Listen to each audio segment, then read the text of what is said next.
Around the world and here locally, the push to end violence against women continues. Today marks the International Day for the Elimination of Violence Against Women. We're digging into the numbers and the efforts to help here at home. 736 million. That's how many women globally, the United Nations says, have been subjected to physical and sexual violence. We need more shelters. Saida Sudan, a domestic violence specialist, sees it constantly. She runs the Beit El Himaya domestic violence shelter in Charlotte. I'm looking at a system where women are suffering from domestic violence, but then they leave the household that they're in because either they have to or they can't go back home.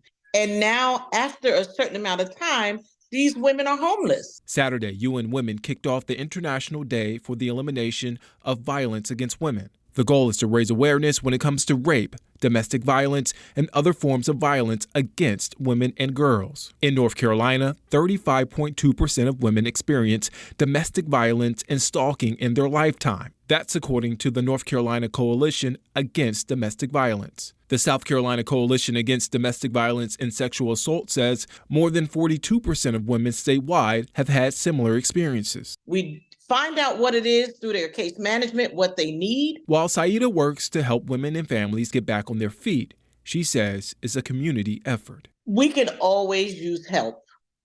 If you're that person that volunteers and you have a gift that you want to be able to help people, reach out to your local shelters.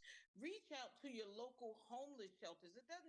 And President Joe Biden released a statement today saying in part, quote, "We join nations around the world in recognizing the resilience of survivors and advocates, building a future where women and girls can live free from violence, fear, and abuse." If you or a loved one is facing domestic violence, you can call the number right here on your screen, 800-799-7233, or text START to 88788. We have links to resources on our website. Look for this story on our homepage, WCNC.com.